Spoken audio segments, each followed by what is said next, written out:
senior officials here to recalibrate some of the things I believe are important for us. And it's the reason why we have convened here this morning to reaffirm, renew, and advance the transformative partnership between the government and the private sector, a partnership that remains central to Kenya's socio-economic transformation and sustainable national development. In December last year, during the 20th anniversary of the Kenya Private Sector Alliance, I made a commitment to institutionalize regular presidential roundtables with the private sector. And we did agree that the ministry will do it quarterly, and I will do it every 6 months. And Minister Lee and his team will continue to do their bit, and if there are any issues that are urgent, that cannot wait for us to meet like we are doing today, they should be escalated to Lee and to myself, and we can be able to attend to those issues.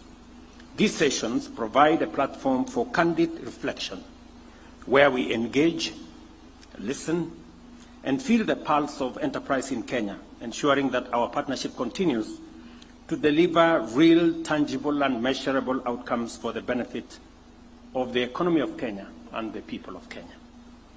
Ladies and gentlemen, I am pleased to state without equivocation that if the Kenyan economy were a living body, its vital organs would confirm robust health.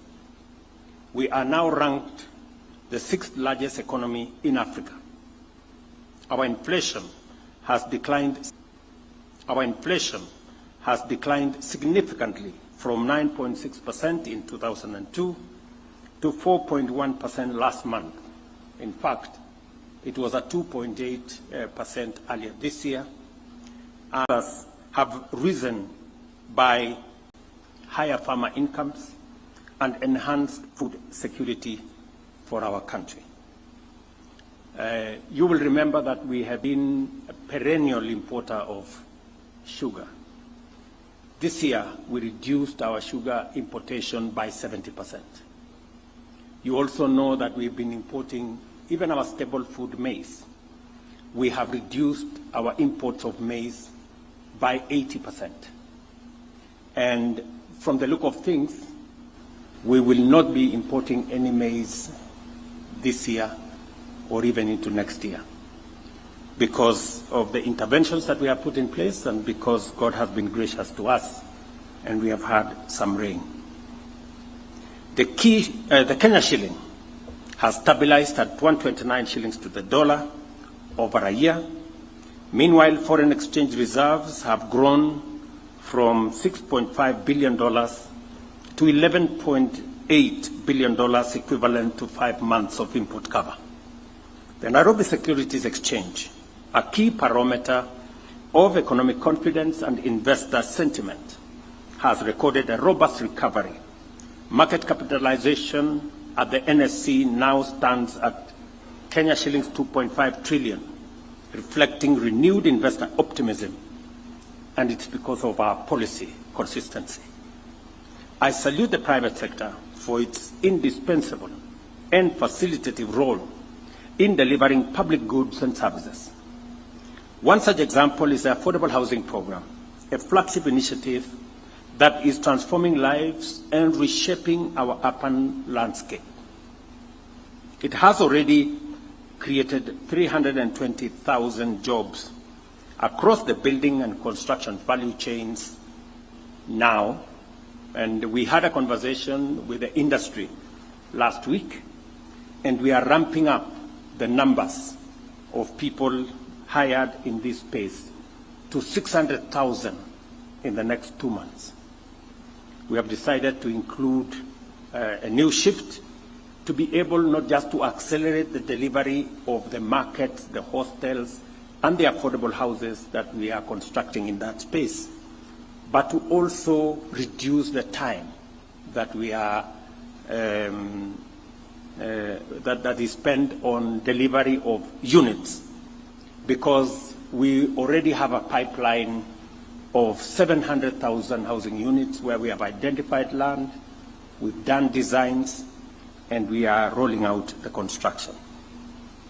Through the localization of supply chains, we are creating impact and expanding opportunity.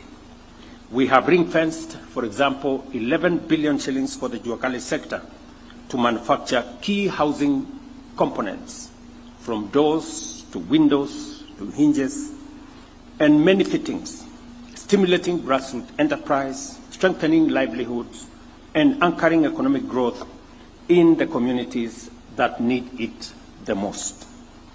I'm happy that this meeting is co-sponsored by the Juakali sector. And they have begun to wear suits.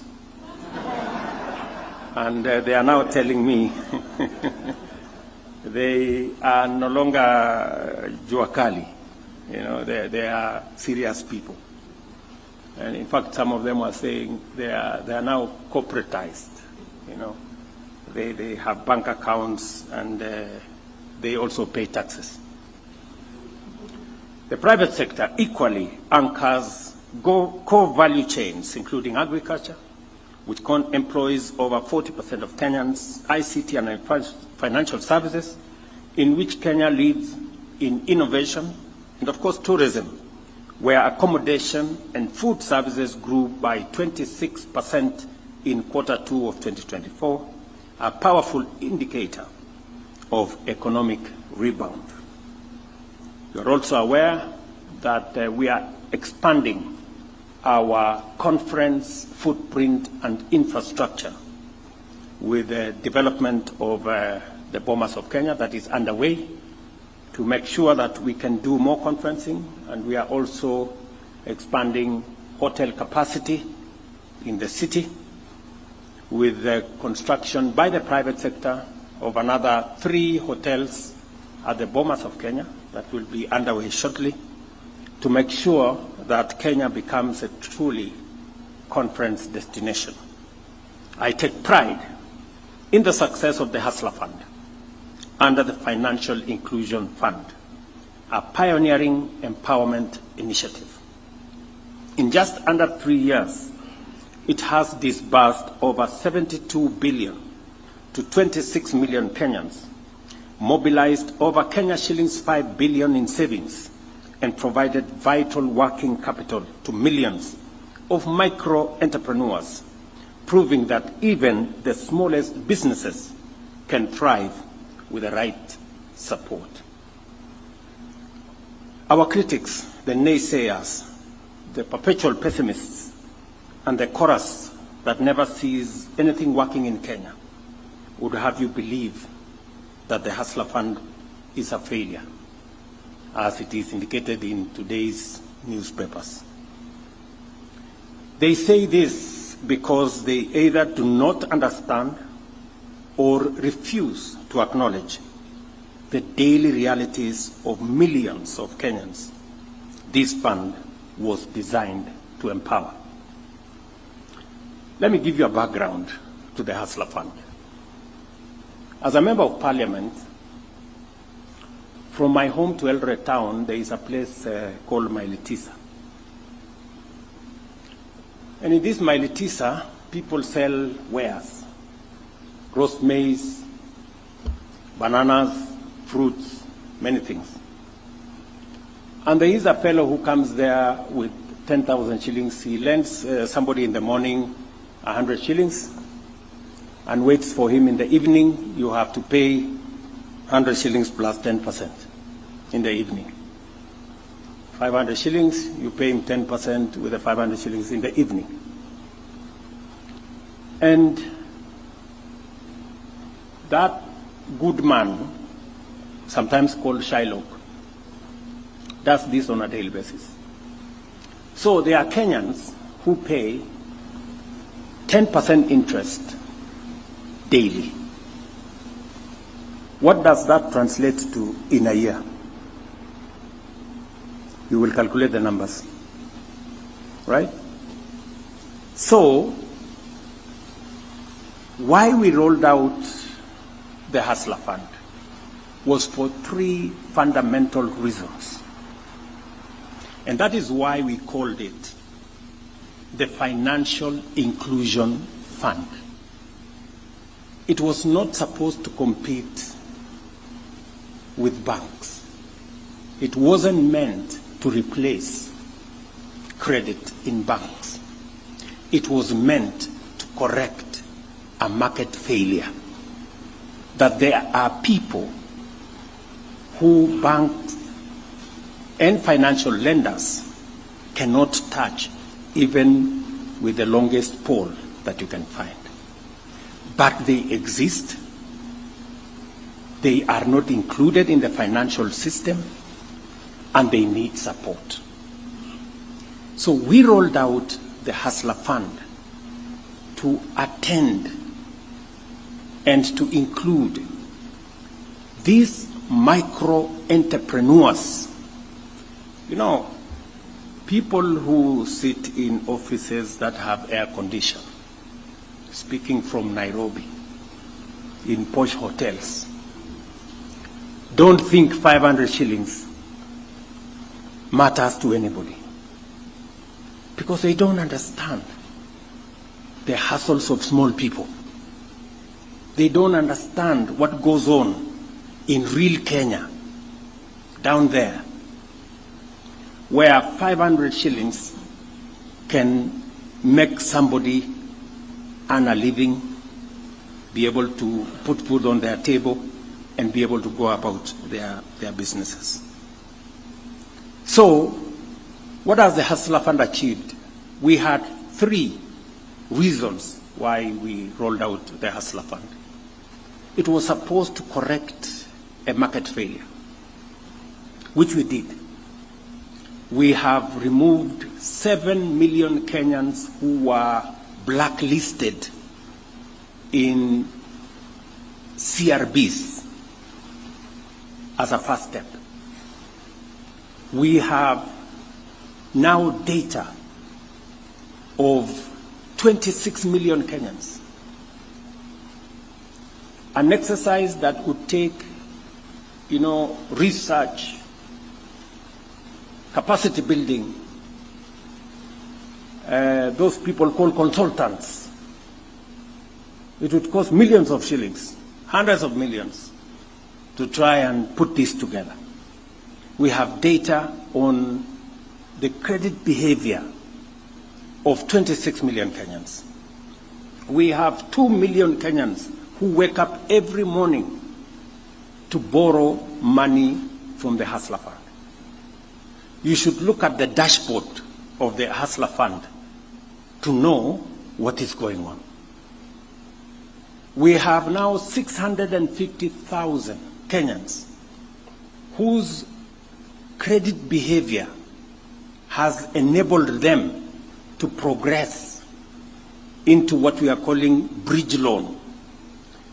Now they can borrow up to 150,000 without any collateral.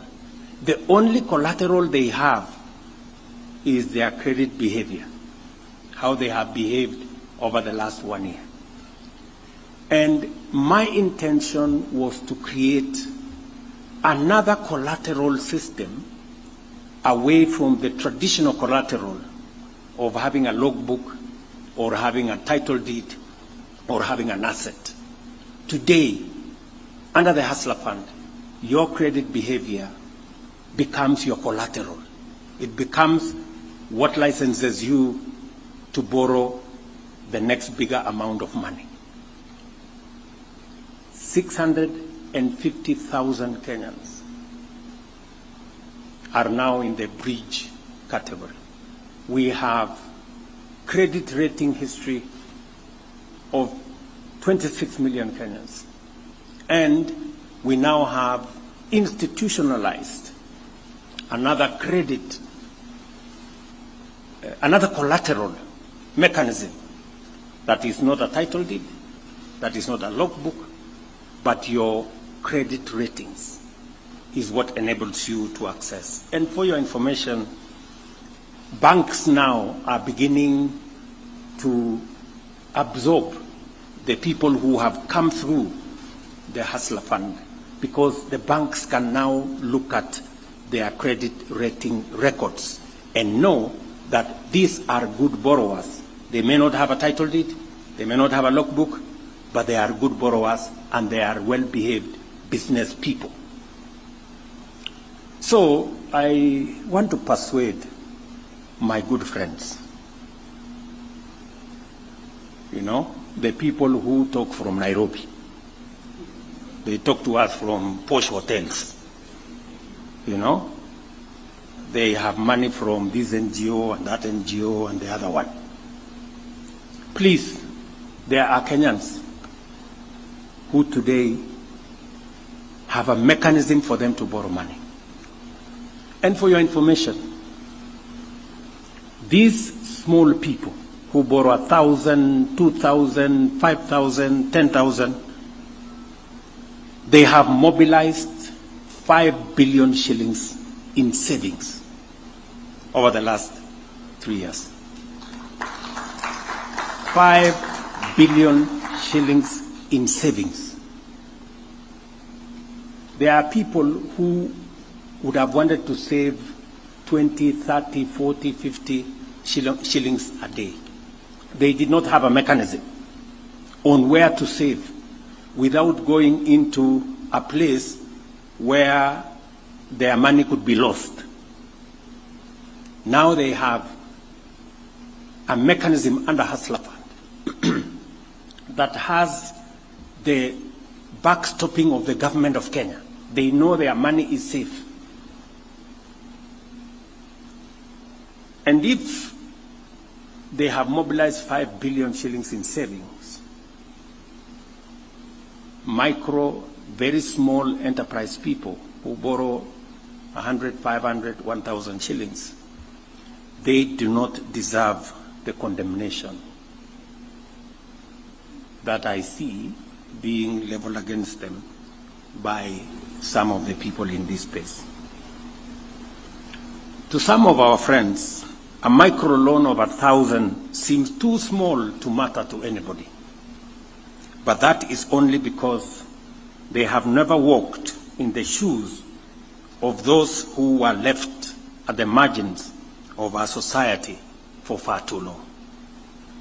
They have never experienced the despair of being locked out of the financial system like millions of Kenyans have been for a long time, of having no credit history, no collateral, and no chance. That's what Hustler Fund is affording. And now, those same critics are spreading fear and despondency by falsely claiming that the fund has a 60% default rate. That is a deliberate distortion of facts. The truth, backed by data, is that the Hustler Fund has a recovery rate of 83.3%, nearly identical to that of formal banking sector, whose repayment rates stands at 83.6%. So what exactly are these people telling us? That ordinary, hard-working Kenyans are serial defaulters? Of course they are not. Kenyans are better than that. Kenyans are honest. Kenyans are resilient. Given the right tools and a fair chance, Kenyans will always do their part. I want to say that we will not be distracted.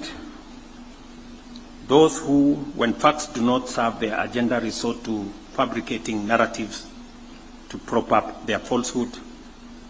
We understand, we remain unchallenged in building a new, inclusive, fair, equitable society. And I count on the private sector as essential allies and collaborators in this journey. Ladies and gentlemen, I have received a comprehensive list of priority issues for government consideration.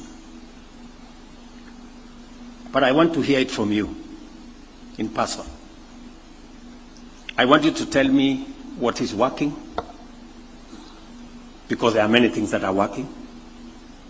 And I also want to tell you what is not working so well and what is not working at all, so that we can continuously recalibrate this space. We've come here to listen to you. And the purpose of government is to assist the private sector, to create the environment for the private sector to do what they know how to do best. Whether it is in our affordable housing program, I'm very happy with the hundreds of companies run by Kenyans who are undertaking the construction of the affordable houses, the markets, the hostels that are changing our skyline in Kenya. You know, the good news about this program is that 100% of the contractors in our housing program are Kenyan contractors. 100%. That makes me very proud that whatever you see in Mukuru or in every large town today around Kenya, you will see that the skyline is changing because of affordable housing. But that is the work of Kenyan companies. I assure you of my personal commitment and that of the entire government to address them with speed and clarity and purpose. Towards this end, and to further strengthen the business environment, the Ministry of Investment, Trade and Industry will expedite the submission of the Business Laws Amendment Bill 2025 to the Cabinet by the end of this month. This will fast-track legal issues identified by the business sector that were not part of the Finance Bill 2025. The Prime Cabinet Secretary will coordinate with Parliament to finalize all pending business-related legislation in Parliament by December this year. And the Ministry of Investment, Trade and Industry will fully implement a digital one-stop center to anchor business climate issues at the Kenya Investments Authority by June next year. The Ministry of Investment, Trade and Industry will anchor the ministerial stakeholder forums with the private sector every quarter going forward and will better coordinate the issues raised by the private sector. That said, ladies and gentlemen, we must also be realistic. We must not be distracted by the few who would rather see Kenya remain as it is instead of what it could become. We may not solve every issue at once or overnight, but every step forward is meaningful progress. Let us continue to innovate and to relentlessly refine as we commit to building a nation that is fueled by public-private partnership, powered by enterprise, anchored in equity, and driven by a shared purpose to uplift everybody.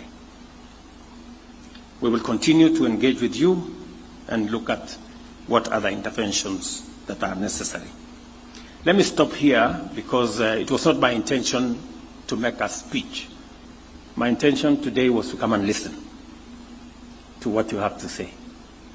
And as I said, to tell me what is working so that we can accelerate, what is not working so well so that we can correct, and what has not started so that we can find a way of beginning. Thank you very much, and God bless you.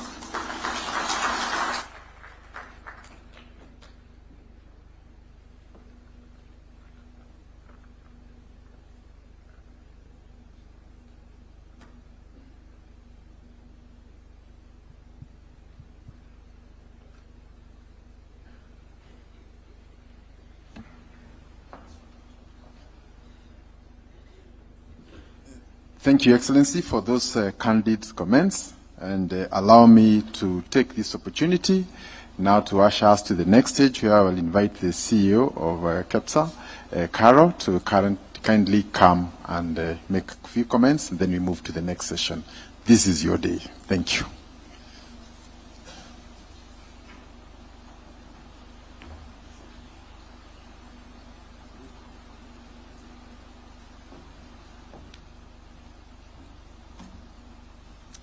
Thank you very much, Your Excellency, Honorable William Samoei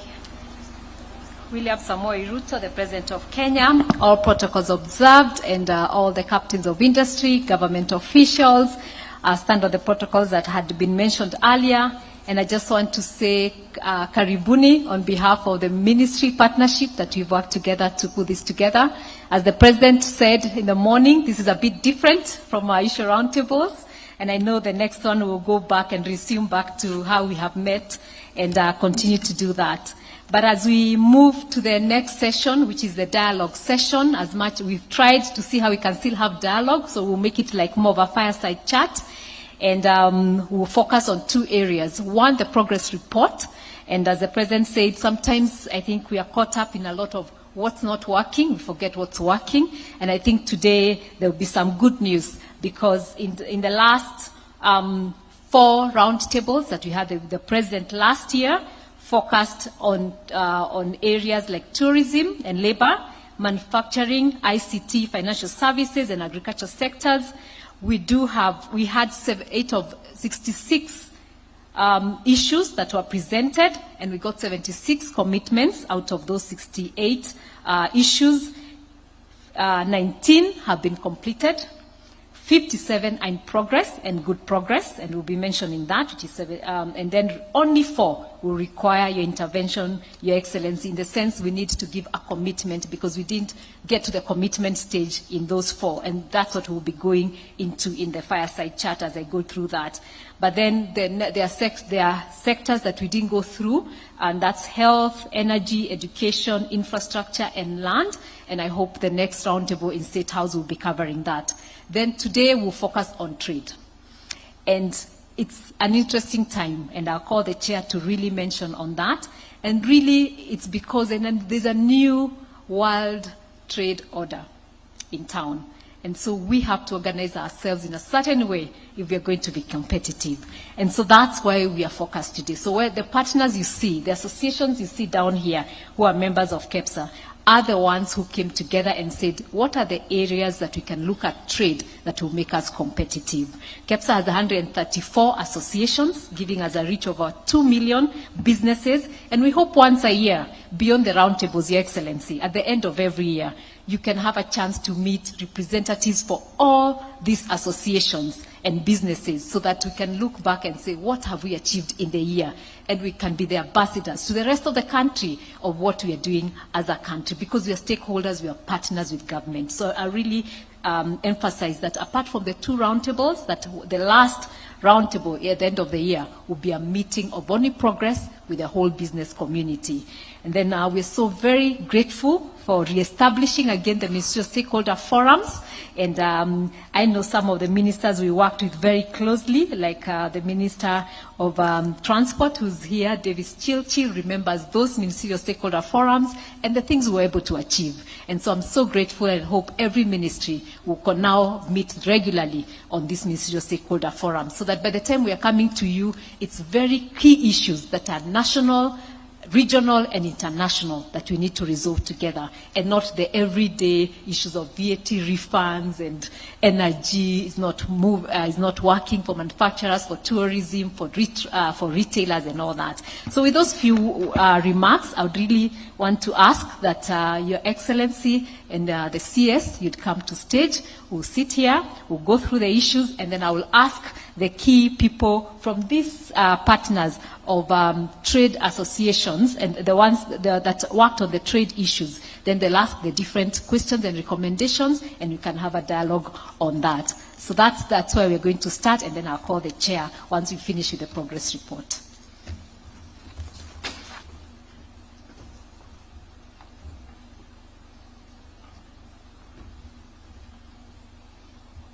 So, Your Excellency, if you don't mind, and the CS of Trade.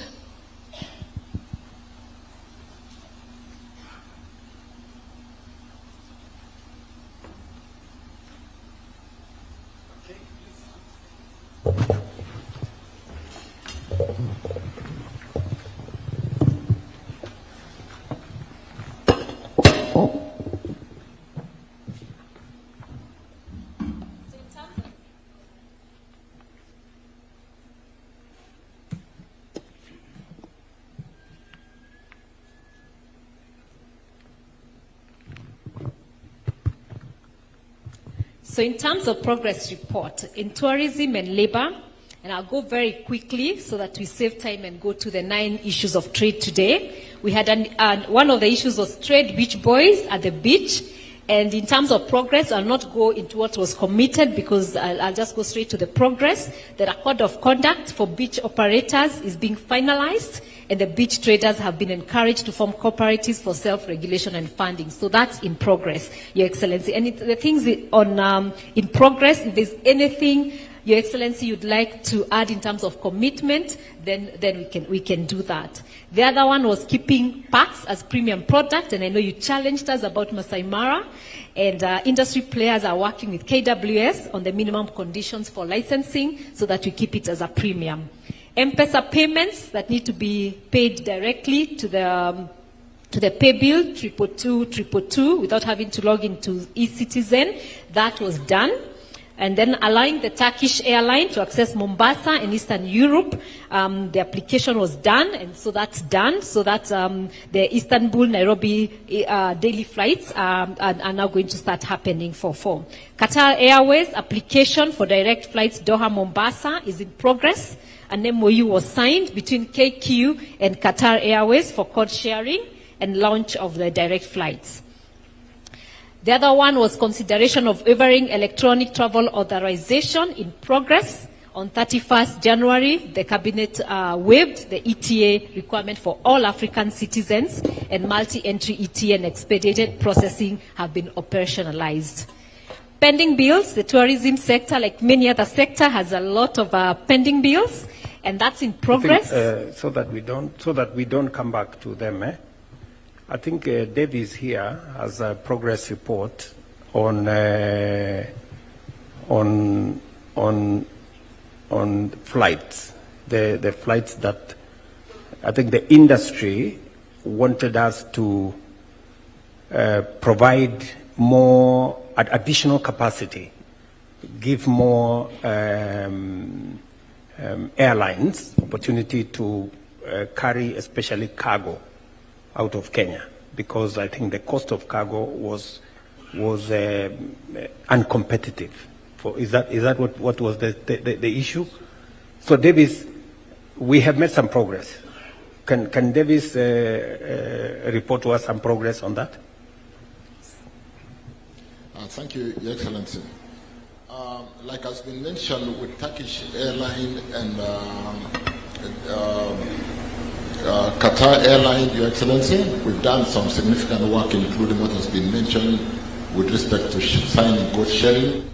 And as Kenyans, Your Excellency, what we learned in this industry is, albeit the challenges we have with our own airline, we can leverage on our established airspace and development in the aerospace industry here in Kenya to negotiate for things like code sharing and ensure that even when we do not have enough aeroplanes to basically facilitate the freighters, the challenge that we've had with the green produce, where the cost of freight you could consider to be a low-value item, because the cost per kilogram of vegetable and the cost of electronics, Your Excellency, the freighters will tend to shift to high-value freight and leave us disparate.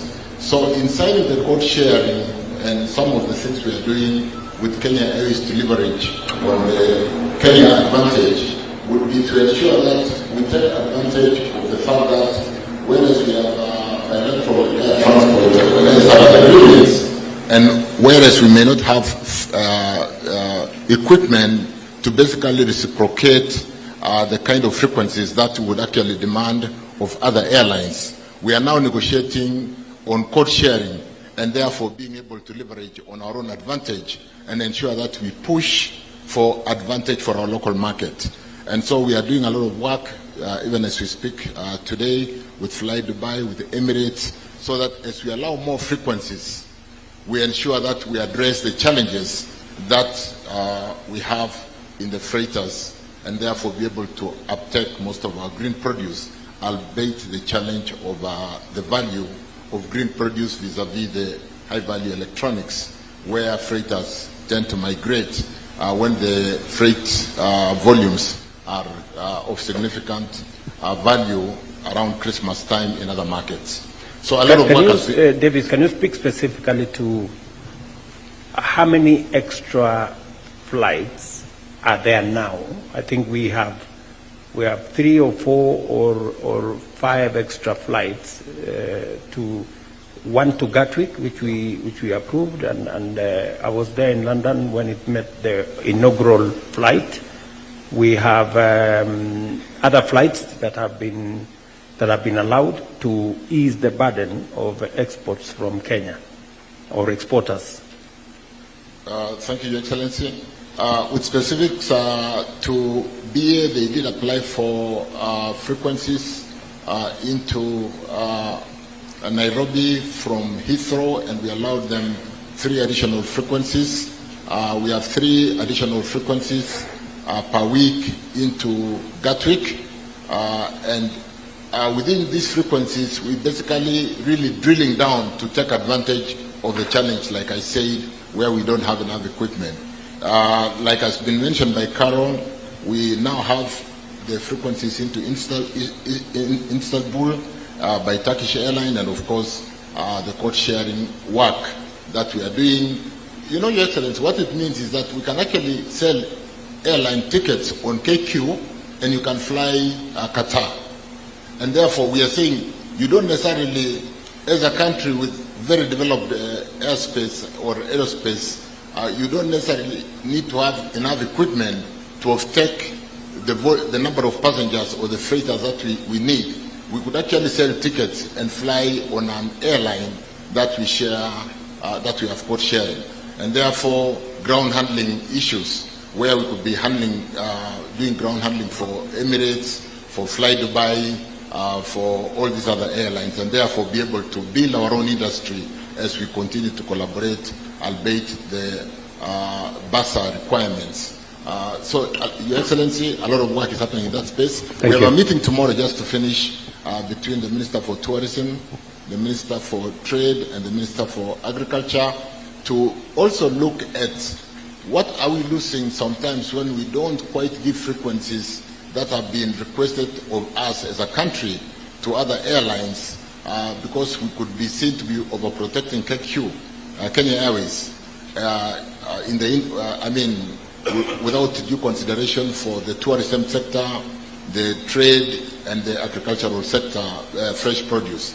So we'll be looking at data to be able to really deploy a more scientific way of allowing frequencies and ensuring that even as we secure our interest in KQ, we are able to support tourism, support trade, and support agriculture. I thank you. What is the industry feel?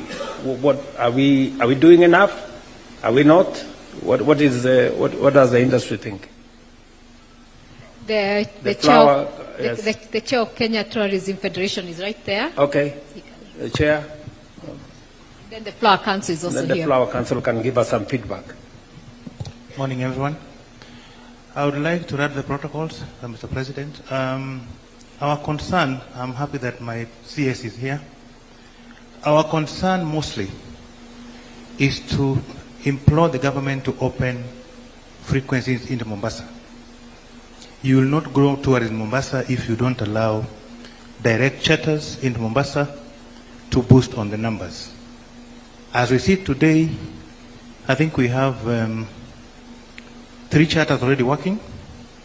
There's been a lot of conversation about TUI charter, which I think was not granted. TUI group was not granted. I think the application they had, the first one was not correct. The second application that we would request the government to help them do is the charter, not a scheduled flight, but a charter. If you can offer them that charter, it will actually boost the numbers in Mombasa. Okay. We also need to go back to one more issue. You will not be able to get value for tourism in Mombasa, Diani, and Malindi until you correct the issue of beach boys. Why is that so? Your competition, Zanzibar, Mauritius, Seychelles, have got more, what I would call, cleaner beaches than what we have on our side. We have got the best beaches, but the fact that our beaches allow trade actually at the floor of the beach, it actually keeps away tourists.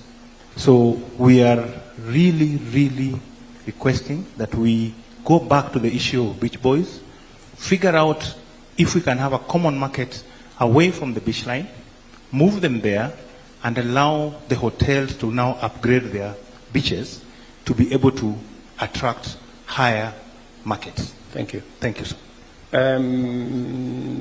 A Flower Council, and then we will take both of them in one shot. Who is the Flower Council person? Oh. Yes. Thank you very much, His Excellency. My name is Ogambi. I work for the Shippers Council of Eastern Africa. I want to start by appreciating the response by Honorable the CS in terms of what's being done. I would like to speak the issue of limited capacity, especially during the peak seasons. And this is occasioned often when freighters leave the country for more lucrative routes. And this affects the price, reliability, and availability of capacity for exports. What that entails is, His Excellency, is the exporter is not certain of getting capacity at the JKA, and also has to incur increased costs for exports. So what are we asking, His Excellency? We are asking that the government considers short-term approval for freighters, especially during the peak seasons, so that this mitigates the gap and also assures the exporters that there's capacity for their produce. Needless to mention, and which is very important, we appreciate the government going into agreement with various countries, and EPA provides us with an enormous opportunity for exports. Now, we could get the markets, but without the transport, without the freighters, then you're not able to achieve much on this. Secondly, His Excellency, is the issue about direct flights. A number of flights have to go through various routes before they go to the destination market. We are seeking of the government to consider and expedite approvals for direct freighters to the markets. And then lastly, His Excellency, the issue of cost. The fuel cost, the parking fees, and related costs at the JKI are extremely expensive, so to speak. So we need to moderate this to ensure that we are able to attract more freighters that can sustain the exports of our produce. I thank you and I submit. Thank you. So, Rebecca, do you want to say something about the... Let me just, before Rebecca responds, since the last time we had a conversation about the beach boys and our beaches, has there been any progress? Has there been... Have you engaged the ministry? Have you engaged the other stakeholders so that we can know? Because there must be an engagement, you know, because we cannot wake up one morning and tell everybody to leave.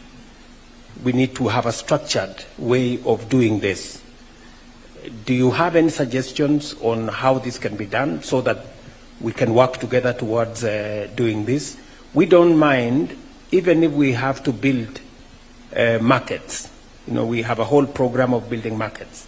We can dedicate certain areas where tourists can go, organize them into a proper market so that it is not littered all over the place.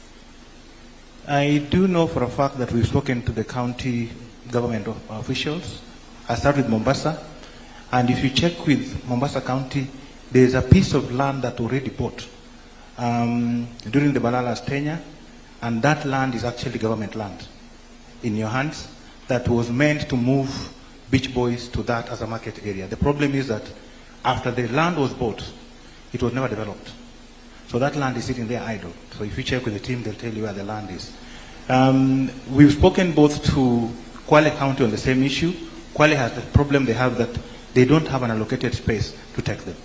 So as an industry, we cannot engage the beach boys if there is no place to take them, because that's a livelihood they're actually aching from that area. So what we are requesting, that's why we're coming direct now to you, not to the county officials, that we have a policy to work with a proper plan on where are they going. As far as it stands right now, we cannot engage them because there is no place marked for them to go. Okay. Thank you, sir. Rebecca, do you want to say something about this?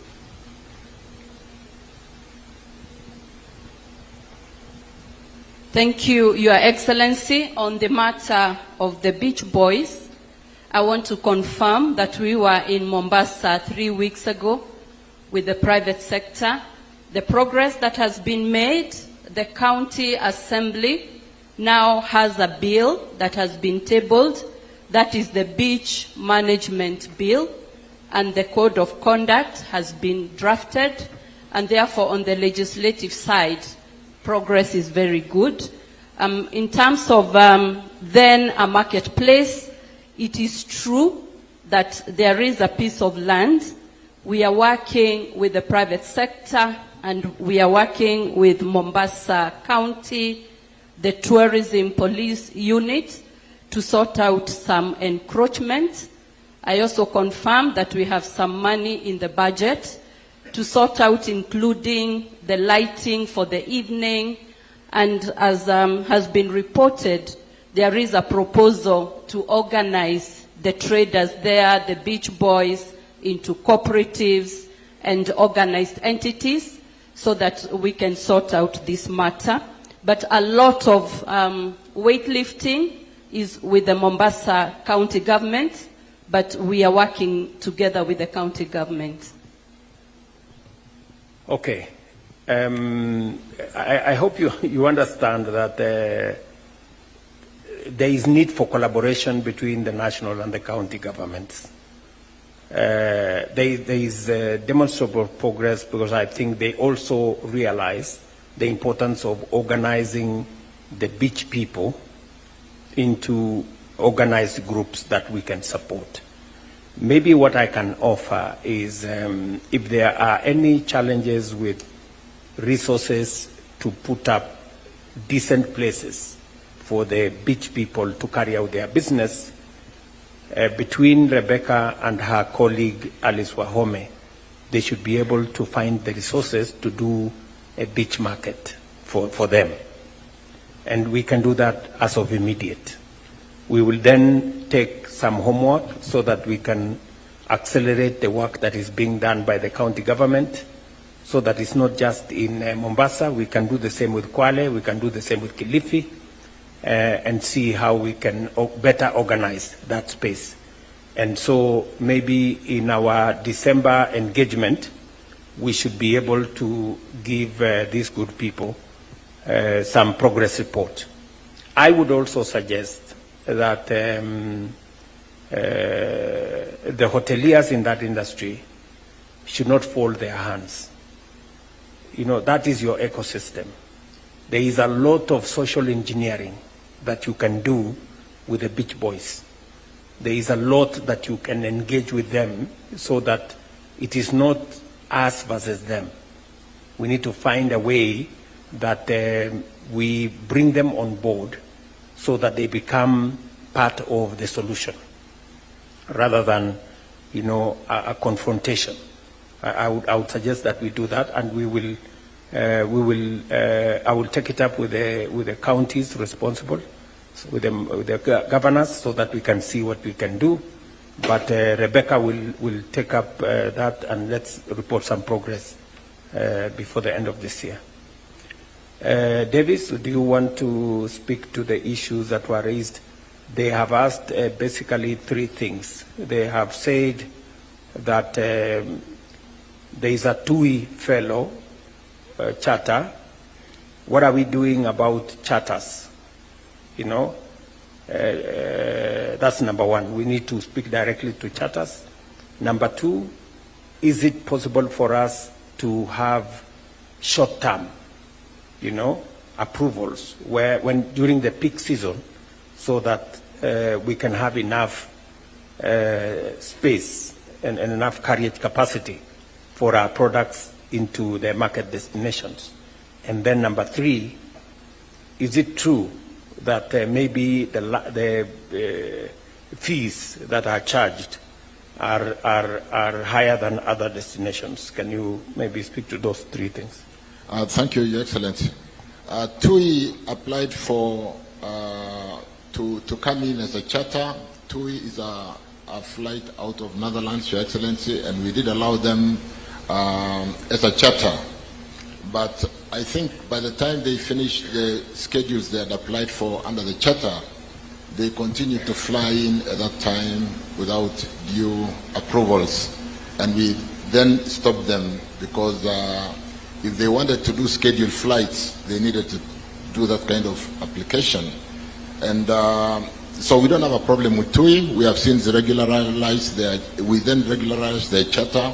They have lately applied for schedule to Mombasa, and we are looking at that, and we don't have a problem with TUI.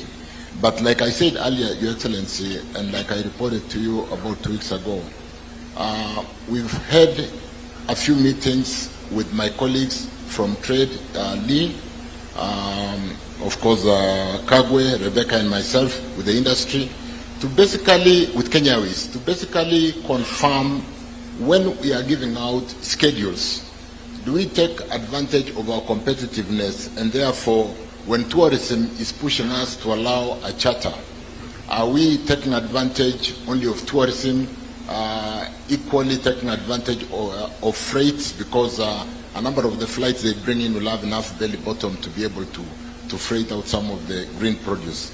So what we'll be doing tomorrow is receiving a report from the technical teams to basically assure ourselves that when frequencies are applied for, we don't deny because we are overprotecting our own airline or we are overprotecting another airline in the expense of freight or tourism and so on, or KQ for that matter. So we don't have a problem with TUI. We are reviewing the application they have made this time to have scheduled flights into Mombasa, but last time they overstepped the approval where they were given the charter and they went on schedule again as the bilateral air service agreement that was approved for that. And therefore, Your Excellency, to basically sum it all, we also learned that these frequencies are very competitive because they only come in when there is, the business is very high and they leave us down when the business is not good. And therefore, we are seeking to basically strike a balance through some of the things we are doing in code sharing and ensure that in spite of the challenge that we may not have enough equipment as KQ, they are able to basically come in on a win-win, and so that we do not only have freighters happening during the peak period and therefore during the low season we don't have that support. So as we sign, as we negotiate and agree, we're really seeking to protect the interests of the industry and ensure that during the high, they don't just skim, and during the low period, we are left without the freighters. So we'll be having a meeting tomorrow with my colleagues to basically look at a number of these issues. They are actually, like I mentioned, Your Excellency, we are a very, very attractive destination. And sometimes the politics in the freight industry, where one airline may not want competition and influence a case of not approving one airline frequencies, again, so that anti-competitive practices. So as we do this, Your Excellency, let me assure the industry that we will ensure that the interest of the market, and that is why in allowing frequencies I've brought in Lee Kinyajui, I've brought in Kagwe and Rebecca to balance the interest, and of course KQ to balance the interest of the industry of the country in allowing frequencies and ensuring that we take the best of our tourism, we take the best of our green produce, and so on and so forth. Short-term allowance for during the peak season, is that something? That's not a problem at all, because we need to then pick up on the period like now when we are getting into the wild beast migration, and yes, we are allowing, and that's, for example, why BA has applied for the 3 additional frequencies. What about short-term allowance for the peak season for flowers and all the other cargo? I think that's what they were more interested in. In fact, the biggest challenge, Your Excellency, and we don't have serious regulations for cargo, for freighters. The biggest challenge is the value of our freights. The value on freighting flowers is between $1.5 to $2 for the flower industry to make money. but you will compare that with the freighters in high-value electronics, where they charge up to $8. And therefore, they leave us low and migrate to the high-value freights. And this is why, as we negotiate for some of the buses, we are seeking to take advantage of our attractiveness to make sure that they don't leave us down when we need them. Okay. I thank you. One more thing you have not responded to. Is our destination more expensive than other destinations in terms of fees charged and all that? Let's review that when we meet, Your Excellency. Okay. I thank you. All right. So what I'm gathering from Davis is that there is already an industry-wide engagement, and there is need for a balance between the interests of the tourism industry, who want to bring in passengers, the interest of the Ministry of Agriculture and Trade, who want to lift cargo out of Kenya, and we want whatever frequencies that are made available in the flight space to help us sort out our challenge, so that those bringing tourists must also help us lift our cargo into the destinations that we want, and vice versa. So I think that is the balance that we need to strike. And that is why I think the Ministry of Transport has invited Ministry of Tourism, Ministry of Trade, and Ministry of Agriculture into a conversation together with Kenya Airways and the private sector, so that we can strike a balance and find an equilibrium between the interest of the various sectors. I'm told the Flower Council need to say something. Who is speaking on behalf of the Flower Council? Teles is there, the CEO of Kenya Flower Council. Where is the chair is also here. Yeah. Thank you, Excellency. Thank you, CS. We really appreciate that effort, and we also appreciate that the meeting that CS Transport mentioned took place, and Kenya Flower Council was the only private sector body invited. So we appreciate that the work has started and the conversation is ongoing. With the flights for tourism, every single flight is a massive benefit. 787, the Dreamliner, can add 10 to 15 tons of cargo. Each A350 is close to 20 tons, and every 777 is another 25 tons.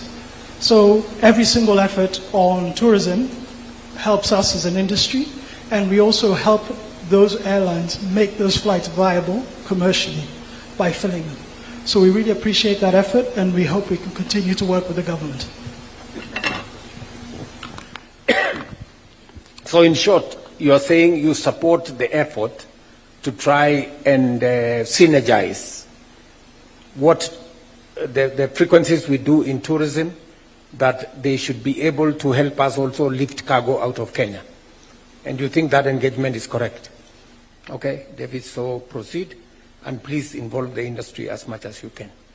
Sorry, I think we have taken longer than we should, but I think so that we can make progress. That's fine. At least we are resolving the things on progress. So I'll move to the manufacturing sector. But even as I move there, Your Excellency, because something came up, I think CS Chilchil mentioned about certain players. I think it's something we are seeing cross-cutting in different industries. And I think what we could ask government is to work with the established bodies on the harmonized positions, so that we avoid players who go around the established organizations and make shortcuts. So, and I think we've seen that Parliament has also come to us on the same in terms of during finance bill, and really it's something I think we really want whole government to adopt. You know, when it's cross-cutting issues, we always bring harmonized positions as KEPSA.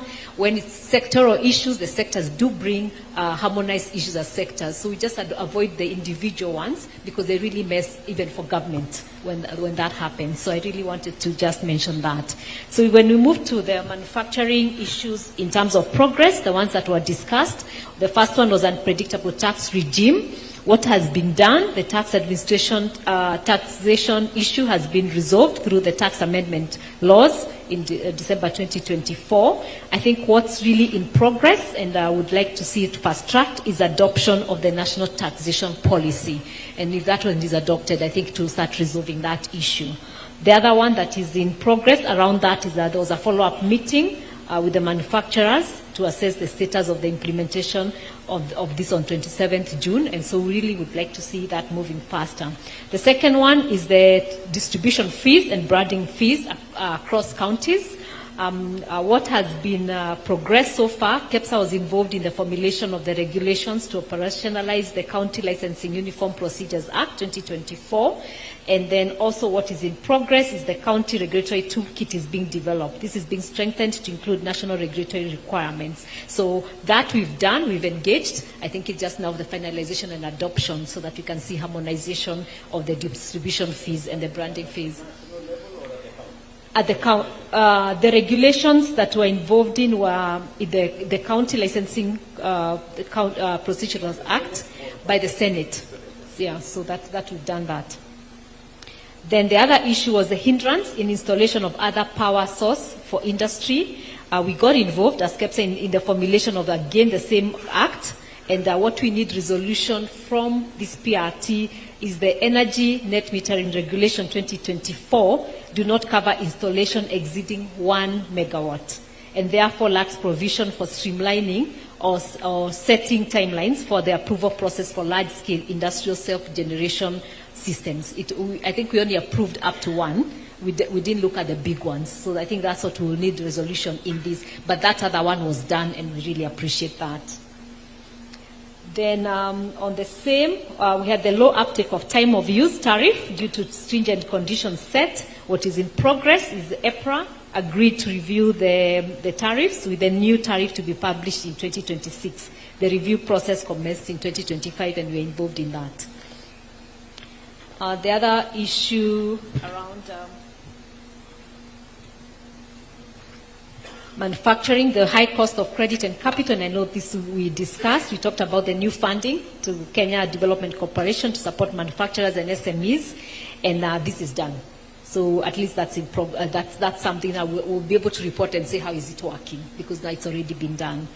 On the VAT refunds, just wait before you go there. I think there are 3 issues you have mentioned, which you have said something about the industry being organized and engaging with both the National Assembly and government as a unit, rather than individuals or individual companies short-circuiting the system. I don't know how we deal with that. I think you should help us as industry to stop your members. That's the reality. To stop your members from short-circuiting the system.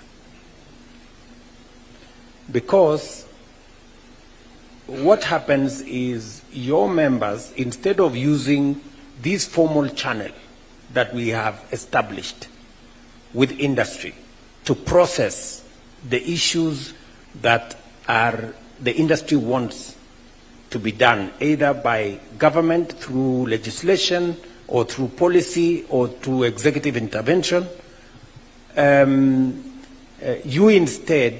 you should circuit the system. I must tell you, many of your members bribe committees of parliament. That's so true.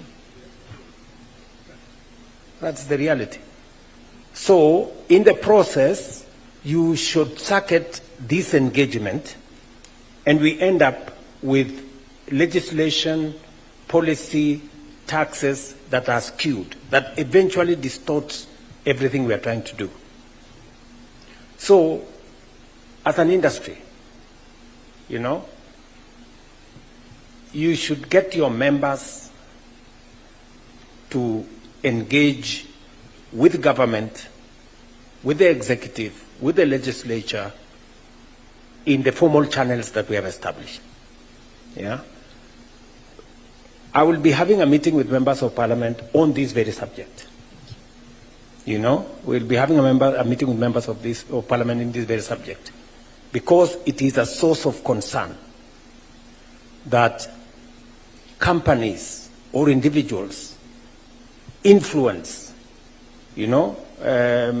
committees in Parliament, influence chairs of committees in Parliament or officials. We end up then with a distorted, policy environment because they end up serving individual companies, not the sector. So the sector also, surely, you must be people of integrity, because if you engage with us in these formal channels, when you don't get what you want, you then go behind this whole thing and then create other things behind us, then you defeat the very purpose of this formal engagement. So, I don't know whether you should be telling me or I should be telling you. I will do my portion because I need to engage Parliament, but also you should speak to your membership so that we stick to the formal channels. That is number one. Number two, a predictable policy environment. The tax law policy that is currently in progress. I'm happy that you have engaged with Parliament. We will fast track. In fact, that is part of my statement I said earlier. The Office of the Prime Cabinet Secretary is the one responsible for engagement between the executive and the legislature. That we will engage so that we can expedite that space. Again, we should also ensure that there are minimal requests by the industry to change policy positions. Because the other problem is when industry themselves come and say, okay, we want you to change this tax regime, and yet you have asked us, you want a predictable space. That request to change the policy environment undermines the stability of that policy. So we should all agree that when we have agreed that this is the position, we allow it to crystallize at least for 3 to 5 years so that we can have a predictable environment. Lastly, is on your engagement with the Senate on matters to do with branding and licensing so that we can formalize. You have my 100% support on that. Thank you. And I will ask my officials to see to it because it's a matter that we agreed to. We should just process the issues in the legislature, and we will try and push the legislature to expedite on those issues. Finally, there is a matter you have said about funding, and I have my CEO of KIDC here. Can you tell us something about what we agreed with this team and what is the progress on that? Do you have the progress, Caro, or you want her to speak to it? So we did engage, and I think maybe now she can tell us where they've reached. Thank you, Your Excellency. Kenya Development Corporation has set aside funds to focus on manufacturing. Your Excellency, this is one of the key focus areas of our strategic plan, the manufacturing sector. We have gone ahead to try and resource various credit lines in order to support the manufacturing sector. So we are looking at countries where our manufacturers are actually exporting to or importing from to try and negotiate various lines. Currently, this financial year, Your Excellency, what we're looking at is about Kenya shillings 3 billion in terms of internally resourced money.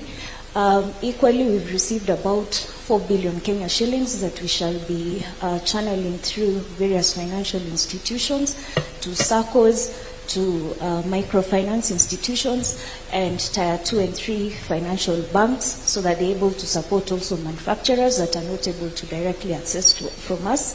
But, Your Excellency, we have the 15 million Indian credit line that we are seeking enhancement to about 250 million. We're in discussion with the National Treasury on this enhancement.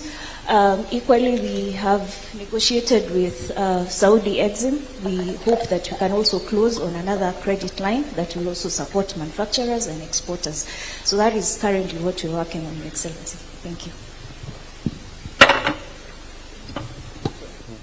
So I think, Madam CEO, maybe we need a broader engagement with the private sector and with industry, so that they can better understand what you're doing from that space. So that I think a broader engagement, I like what you're saying, that you have engaged, and the industry should look at the opportunities that are available, because this is credit that we are making available that is not commercial.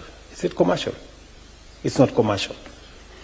It is concessionary financing to support the industry.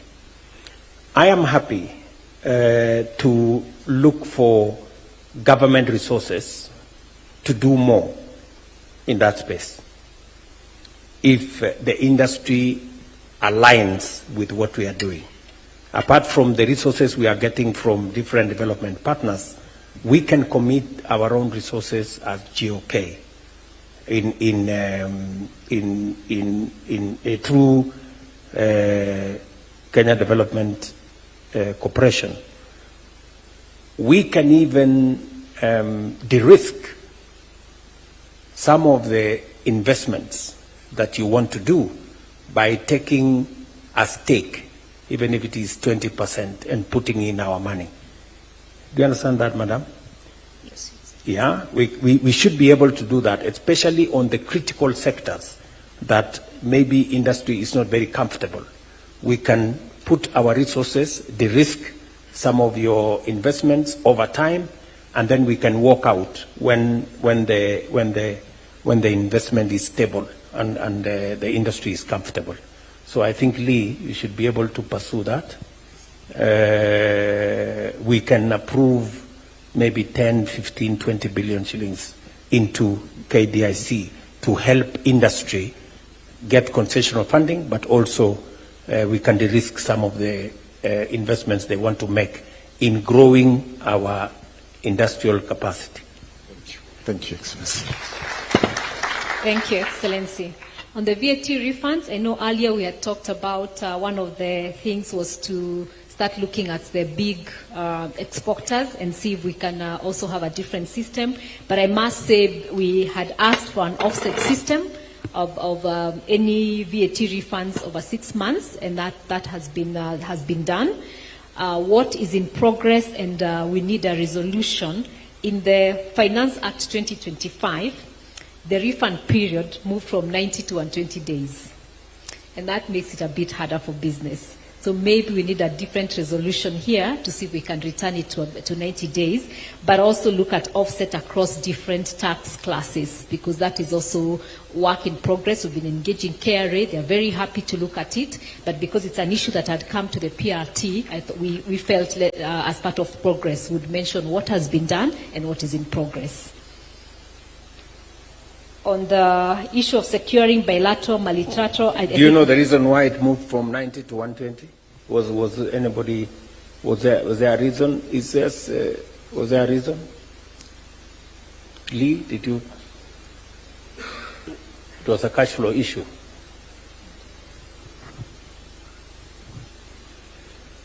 Okay. So can you explain to me? Because the last time, what we did, what is decided, and I hope Eden from my office is here. What we decided last time was, let us allow those claiming VAT,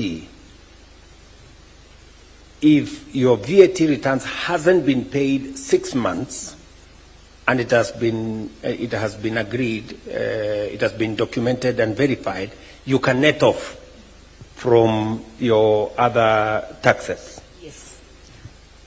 what I hear you saying is that was done.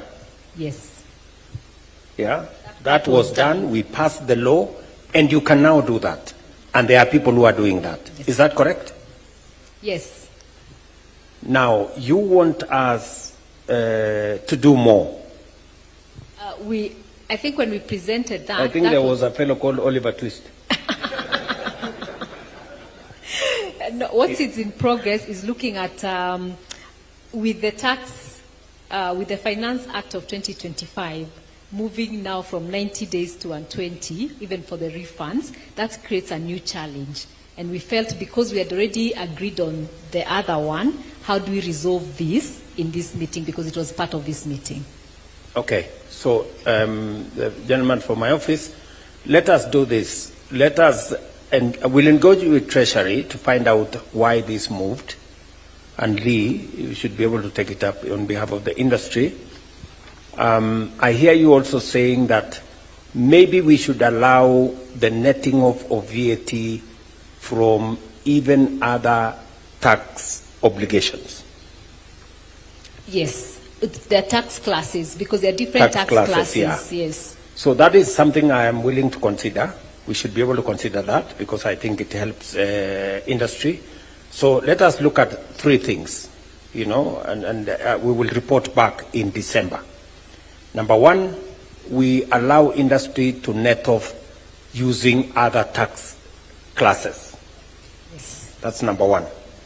Number two, I hear you saying, let us increase the allocation from 2.5 billion every month To 5 billion. to 5 billion. That is another homework. We will take it back and look at what does that mean to us in terms of our other tax obligations. So those two. Any other thing? And then this shift. The ceiling from a maximum of 30 million to higher, because there are those with higher claims beyond the 30 million a month. Big exporters, some of them have bigger claims, more than 30 million a month, and the ceiling is 30 million. Okay. And thirdly, we find a way of either creating an exemption for the bigger people, for the bigger exporters whose tax VAT refunds are higher. So those are the three things, Eden, we go back with.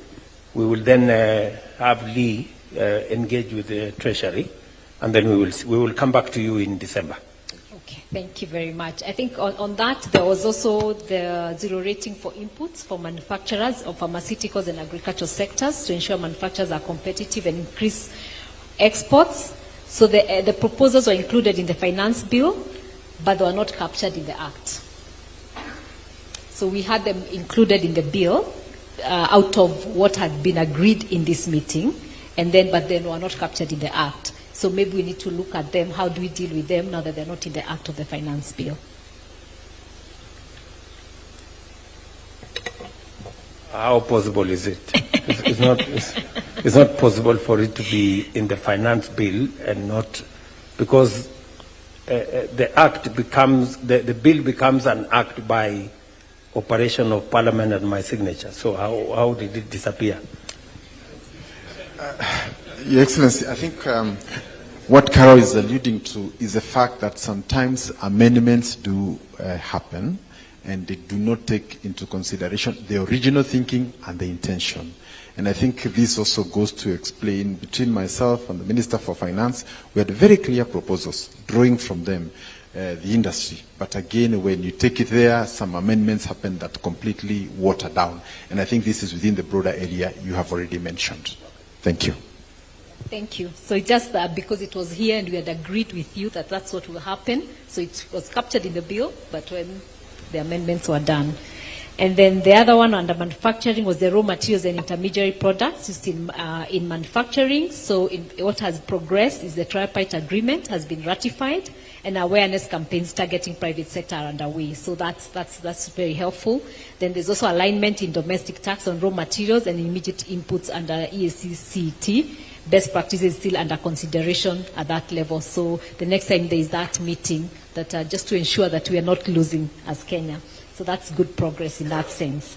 Then packaging used for essential goods, in particular the white kraft paper, to be exempted from tax. The issue was submitted as private sector budget priority proposal for consideration through the Finance Act 2025. Again, it was a consideration, so we are really hoping that it will not, though it never saw the light of the day, that it's something that we can work on. That is not the position that I have. I have the CEO of KAM here. He can even say yes, a bit on the because details. our undertaking when we met was we are going to remove taxes on packaging material Yes. for tea, coffee, and all that space, which was done. And I signed it into law. Is that correct, Waziri? That is correct. So, so what is the matter, Bwana? Thank you, Your Excellency. The major thing in terms of the packaging material that was omitted is called the kraft paper. Can you first confirm? Yes. What I said, whether it's correct? Yes, that's correct. That is correct. What is correct? That there were exemptions given for packaging material for export. However, there is a tariff line of an item called kraft paper that is used for packaging materials for export.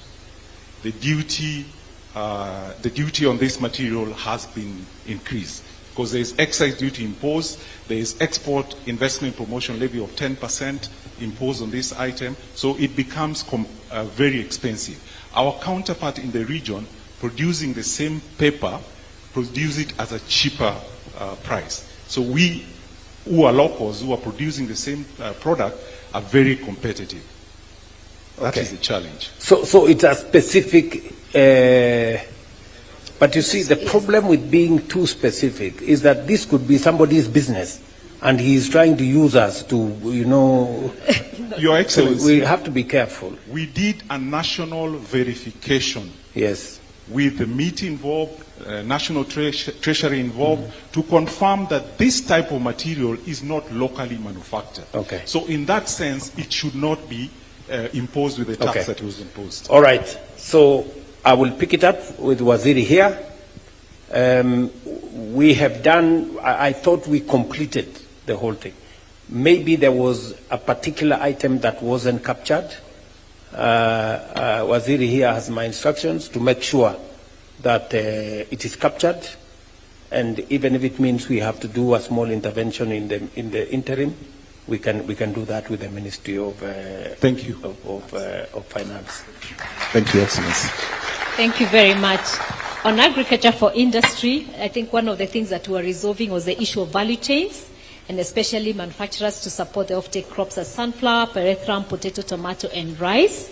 One of the things that is in progress, and good progress, on 30th April 2025, the government of Kenya and Thika Clothing launched a 1.2 billion cotton ginning and oil extraction factory at Lamu Port. So that's very good progress from that decision that was made. And other priority value chains are on, the discussion are ongoing, and a framework will be drawn. So at least something has already happened from that discussion, and hopefully the other value chains will see a lot more. The broader discussion was agriculture for industry. Yeah, so we talked about cotton, we talked about pyrethrum, we talked about sunflower. So already the cotton one, we've seen one uptick that has been done, and hopefully we'll see more upticks around that. Maybe I will also report to you that by Friday, and Lee, you should ensure, by Friday we are signing off the agreement for a private sector person to take over Rivertex. So that again, we can be able to have an off-taker, bringing the private sector into the equation so that we can have an off-taker that also provides seeds and planting material to farmers, and provide a predictable off-taker of cotton products that feeds into the whole chain of textile industry, because Rivertex has huge capacity of textile, production of textile. So I think you are well seized, and Treasury and your ministry will facilitate. By this Friday, we finish that program. Much obliged. Thank you very much. And even part of that, the county aggregation and industrial parks, we've had a meeting, again with Kenya Development Corporation and MITI, and we'll be having a conference so that we showcase which ones should be taken up so that we can fast track that process and we can see many industries take that. So that again is very good progress.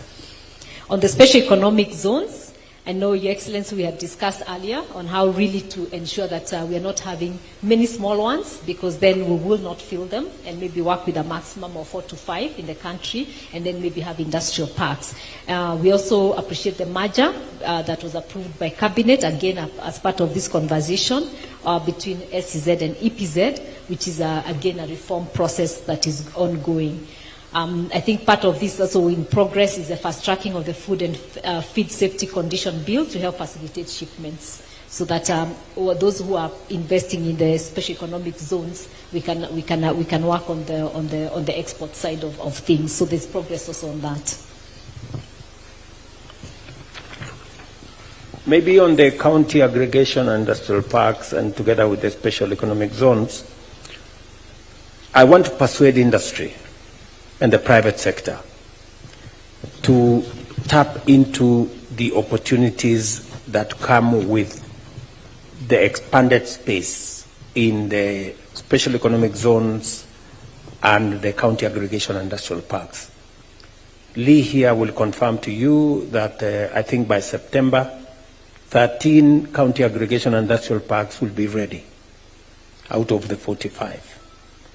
We are expecting industry to work with us in operationalizing these county aggregation industrial parks, so that you can work with us together with other actors in defining what kind of common user facilities do we need in these spaces, what kind of primary value addition is required, and therefore what kind of equipment is required. Once we have acquired the facilities, the value addition capabilities, these should not be operationalized by government. It should be done by the private sector, either through cooperatives or SACCOs or other, or even individual private sector players who can lease these facilities and get our value addition program underway. These facilities, much as we are developing in conjunction with counties, it is for the private sector. We are making it possible for the private sector. Instead of you investing in brick and mortar, we are investing in brick and mortar for you. We will also put in, hopefully, the common user facilities. It is now you who should operationalize,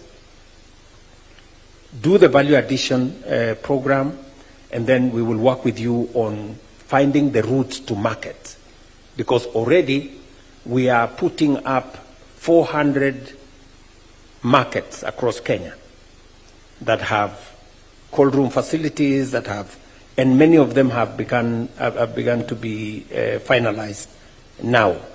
So there is an opportunity that we have built, the market infrastructure we have built, but the software and the know-how and the operationalization will be done by the private sector. And I hope, Caro, you're sensitizing your members to take advantage of these facilities and operationalize them as we encourage primary value addition agro-processing capabilities across the country. And so it is with the special economic zones, the 6 special economic zones that we have put money in Busia, in Eldoret, in Nakuru, in Sagana, in Thika, all the way to Mombasa. Just for record, in October, I will be going to the Special Economic Zone in Vipingo. We have agreed with Afri-Exim Bank that we begin the journey in Dongokundu before the end of this year to put the horizontal infrastructure, and also in early next year in Naivasha. They have provided the resources, we have provided the land, we have signed the agreements, and we want, as we roll out the horizontal infrastructure, the private sector must organize themselves to take advantage of these facilities so that, again, we can drive the whole manufacturing, processing, value addition space into the future. These are interventions that government can only do a fraction, but the real people to operationalize these spaces is the private sector. And if there is anything that we can do to add into that space, including what KDIC will be doing, we will be happy to do it. Thank you very much. I'll move to the ICT sector on progress in terms of the issues that were discussed. One of the issues was the KRA to really sensitize SMEs on the e-teams through their member associations. This is work that is ongoing and sensitization is happening, so that is helping, and you're not hearing a lot of noise now on the e-teams because there's sensitization. Then there was the other issue of a policy around implementation of the sectors, especially the startups, being that don't survive because of just the changes on funding and all that, and being able to list even on NSC. And this, we really want to thank the Ministry of Trade and the Ministry of SMEs because of the startup bill, and that will address that challenge so that funding issues and being able to grow and list on NSC. So again, that is done. So there's no more work to be done there. I think it's just the implementation of that. And then on the data protection laws and regulation harmonization across the EAC, that's in progress. The Secretariat has been established and Kenya is represented. So we are monitoring that as we go along. Then on the energy costs, especially the lack of ICT-specific tariff, recognition of the Communication Authority as the only license issuing authority, discussions are ongoing. So we are still having discussions on what that will look like. So it's not complete, but at least there's work going on. On the review of the tariff of the lift on the power purchasing agreement, especially on energy, that was uplifted and then reinstated. So we are going again into the discussions to see how do we deal with that issue, because we've gone a bit back and forth on it, but at least the discussions are going on. Of the power purchasing agreement, moratorium on energy. So it was first lifted, and then again it was reinstated. I think it was Parliament, yes. Yes, so sometimes there are, and I know you're challenging, Your Excellency, because there are things we'll agree here, and then they'll change in Parliament. So we have to keep going back and forth a little bit, and maybe in the roundtable in December, it's also to have representatives of Parliament on some of these key issues, and it's so that we can have an agreement together. But on that particular matter, despite, I think Parliament has overstepped its mandate. I mean, Parliament should not be deciding matters to do with executive functions. We cannot, we are operating at the edge. I think last month we had the highest peak consumption in Kenya's history, a new high, because of all the things you people are doing in industry and others. And we certainly need another 5,000 megawatts into our grid sooner than later. 3,000 where we are, 3,500 where we are now is very constricted. And I have given instructions to the Ministry of Energy, and I've given them policy direction.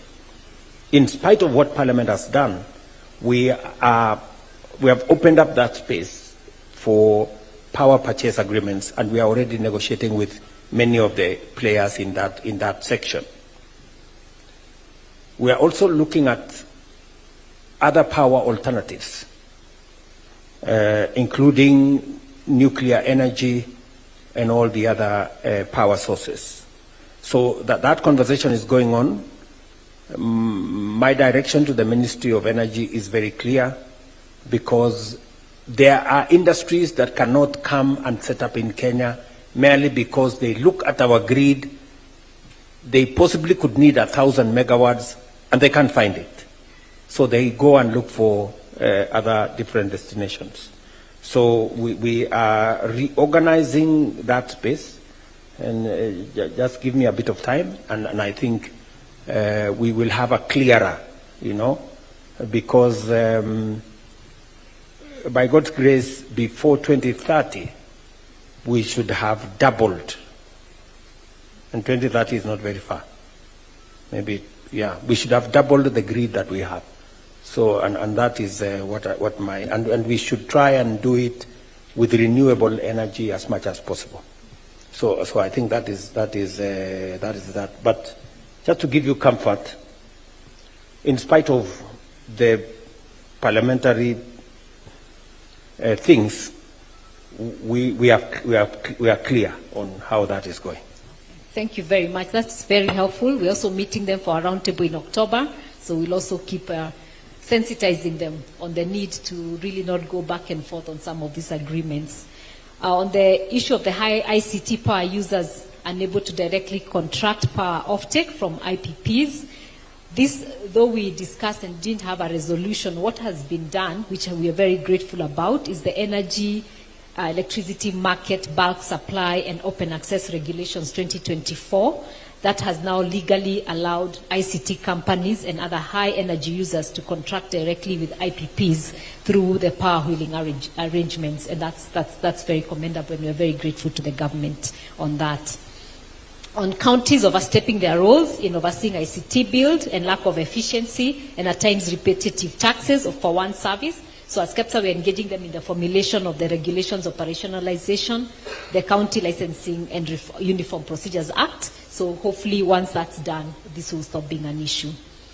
And then the recognition of infrastructure sharing best practices that allow other utilities to share and facilitate the quick deployment of ICTs. We didn't really reach a resolution here, and so we really need to do that. And what we think is establish a policy to promote infrastructure sharing for ICT infrastructure. So I think that's what our recommendation would be, because we didn't really get to this, to resolve this issue in the last ICT. The recognition of infrastructure sharing best practices allows utilities that share and facilitate the deployment of ICT. So that each person, and I don't know who is here from ICT, you find that they dig up to put one thing, then someone else comes and digs up to put another thing, instead of all sharing the related facilities on one. So just a policy on that. It will also make our roads and our environment a bit more tidy. So that's been an issue. So everyone comes in and has to pay a different license and all that. Then on the ICT infrastructure, such as fiber and towers, are not classified as critical infrastructure. So what is done, there was a review of the building code under the Ministry of Lands and Housing, and held the building code as reviewed and gazetted. So that's done. So that's not an issue. But we're also discussing the critical infrastructure bill ongoing in the National Assembly Department of Committee of ICT, so that apart from the policy in the ministry, we have it as an act of parliament. And then the review. I think we should just report it as progress. Just a progress. We've done. Yes. We have done what we committed. Yes. In short. Yes. Yes. And we have done what we committed on two things, which you have said. Yeah. Number one, you have said that on the matter of people who want to directly either generate their own energy and use it for their facilities, or work with those who generate the IPPs, the independent power producers, and directly have a relationship with them. Initially, the law did not recognize and did not allow. So what we did, we changed the regulation, and the regulations have the power of the law. So the regulations now gives independent power producers to engage directly with consumers who want to do that. So what I committed to you, we have delivered. You have done it, yes. That's what I said, that's done. So that one is done. Yes. We also, on this subject of recognizing the towers and all this, we have also changed the law to recognize it. You've done the policy, it's done, so we're just waiting now for Parliament, who are engaging, to make it an act. To make it an act. Yes. So the policy has been done. Yes. So that we have achieved. Yes. And finally, on this sharing of critical infrastructure, the shared infrastructure. What we did, and maybe we can upgrade it, we decided ourselves that we are not going to be digging trenches all over the place. We decided to use the infrastructure that is available in Kenya Power. As you notice, we have lifted all our ICT infrastructure from ground to the Kenya Power poles. It's a neater. It has a much more robust infrastructure. You don't have to dig nowhere, and yet there is power everywhere. And as we deliver power, we are delivering ICT infrastructure. Yes. We will be happy, and I will, maybe somebody will pick up from here, Eden, so that we can get the ICT ministry to see whether the industry also wants to piggyback on what we are doing with Kenya Power. And that should be fine with us. We should be able to share that infrastructure the way we wanted to share the digging. Yes, thank you very much. That will be very, very helpful. The other one that we had agreed on ICT, as I move on to financial sector, there are many others, they are all done, but we'll pass it to everyone to see, so that I don't have to read all the ones that are done, but many are done on ICT. And I think the only one that is in progress is on VAT refunds. I think that's across the board, so I think we'll just agree as we agreed on VAT refunds. Yes. Yes, thank you very much. On the partnerships between the tech institutions and the private sector, again, that's done, and there's a bill in process that is going to be tabled next week to just allow that partnership to happen. So let me move to finance sector, just in the interest of time, but because a lot of the other things in ICT are done or are progressing well, so there's nothing really to look at. On the financial sector, the national government to spend on salaries to be reduced to 30%. I think that's in progress. You've really committed on how the public service will work, and I think you gave a 3-year commitment on that, so that's work in progress, and I think that really is appreciated. Again, on the other thing, on the financial sector, was enhancing and prioritizing commercial land transactions on ARTISASA at land registries. So because what the finance sector was saying, they are not able to finalize transactions with clients because of that backlog. So there's work in progress on the platform, and so that has really reduced the pressure. And I think once that's complete, then we'll be able to see better movement on that. The other one I would maybe touch on the financial sector was the issue to firm up the fiscal policy and regulatory intervention to support green finance and green bonds. One of the things that was done last year, after this, we held a consultative meeting with KEPRO to discuss the opportunities in green finance and explore ways. And we have also undertaken a partnership with Partnership for G, which is a global partnership which has provided valuable support in helping members to do that. And I think we saw one of our members, Akon Holdings, successfully listing in the Nairobi Stock Exchange. So again, that's a success that we are very, very grateful about. On the policy stability and clarity on environment and climate-related ease of cost of doing business to spur green financing, what's in progress is that There's engaging the relevant ministries, and that newly gazetted environment regulations provide policy stability and clarity to support green financing, and the extended producer responsibility regulations, water quality regulations. So all those now are in place, the regulations. So now it's just engaging the different ministries and working with the private sector. So again, that's done from that time. I will not go again into the details of the other financial ones, because a lot of them are in good progress, and most of them are done. I think I'll just touch now on agriculture. I think just to mention to you, Carol, we did gazette all the regulations about extended producer responsibility. Yes. Because it was necessary for us to stabilize that space and to also position Kenya appropriately to benefit from green finance. I think the regulations have now come into force. Yes. And we are now working with industry to make sure that importers are sensitive to where their products eventually end. And that end must have a mechanism for making sure that they don't destroy the environment. So I think that has been, we agreed here that we should have a proper legal environment that positions Kenya appropriately. That has been done. Yes. We passed the regulations, I think, 3-4 months ago.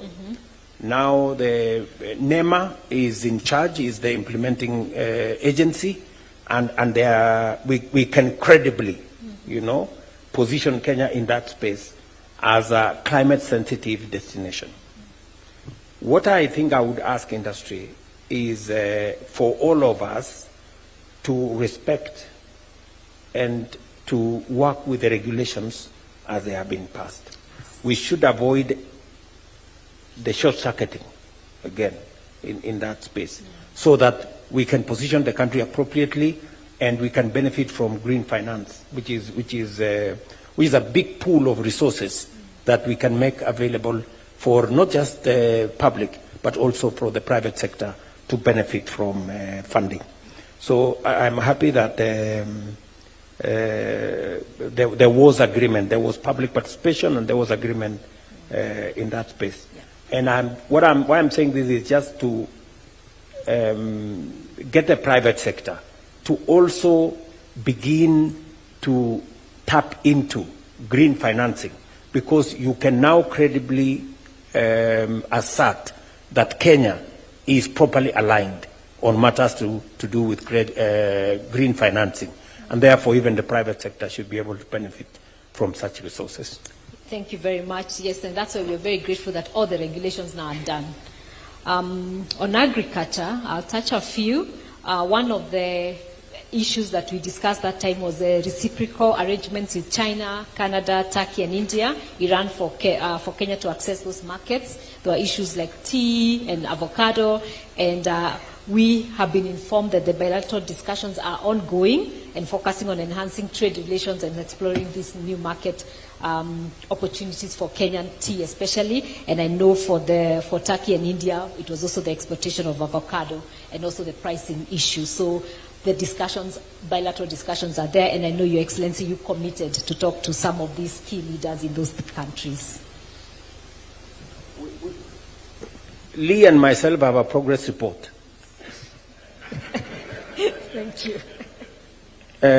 We have concluded the high-level conversation with China.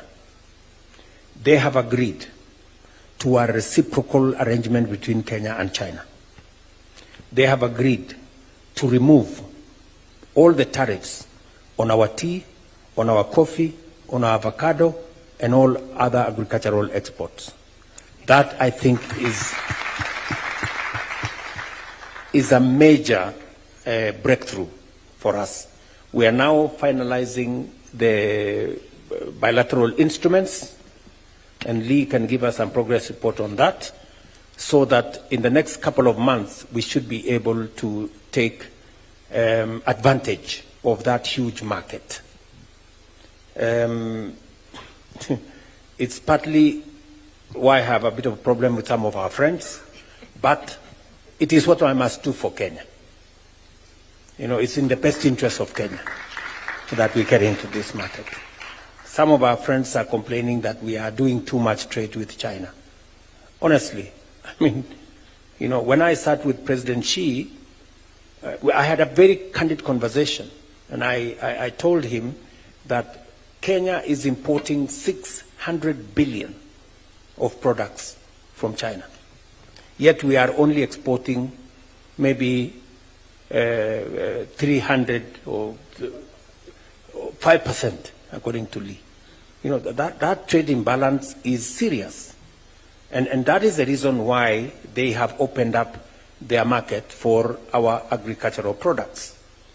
And that is good for Kenya, you know, and that's the right thing to do as somebody who was sent by the private sector to go and negotiate those markets.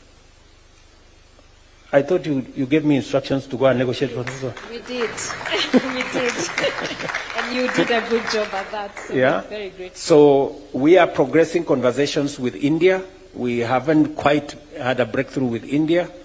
We haven't quite, we are very good with where we are with Turkey and Canada. And so these are the markets. Can you tell us, Lee, can you tell this audience the progress we've made with access to the Chinese market? Thank you, Excellency. I think the first thing to note is that China is a 1.4 billion market.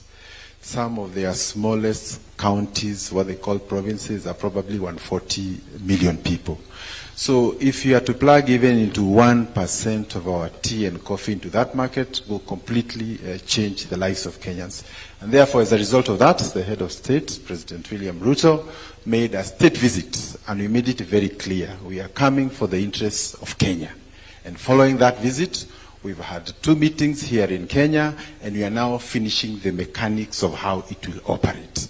Just for you to appreciate how serious the matter was, because Kenya is a middle-level income country, some of our exporters to China have to pay 10%, while our neighboring countries pay 0 because they are low-level. So we have importers who take their products to Rwanda and later export it to China as Rwandan product because of that. Now with the removal of that, they can export directly to China. So that's a landmark. And areas like Kajiado and like Laikipia are particularly very good for some of the commodities that we are taking there. So, Your Excellency, I want to confirm that we have very good conversations with China, and our conversations around any other country that is trading with us will be based on what's best for Kenya. Thank you. Thank you very much. That's very exciting news, and that's done. And I think as we look at new markets, we'll continue to ask you to be the brand ambassador for Kenya on those markets. I mentioned 3 others on agriculture, and I think there are many that are in progress, and I think under the MSF, the Ministerial Stakeholder of Agriculture, will try and progress as all the others so that we can report as done in December. But let me just mention one that is done, that was done under the Finance Act 2025, was reinstating the farm works allowance back to 100% from its current rate of 50%. So that was done under the Finance Act 2025, and so we are grateful about that. The other one was prohibit counties from collection of cess on export commodities, and stroke HCD to share cess with counties. That's progress. We have given our proposals as we discussed in the PRT, so we hopefully the counties, and again I think in the December meeting to be useful to also have the COG present so that we can finalize that. Yes, thank you very much. I think the last one I'll mention in agriculture is we had asked for a grant to be made for the least millers, especially to get commercial milling licenses.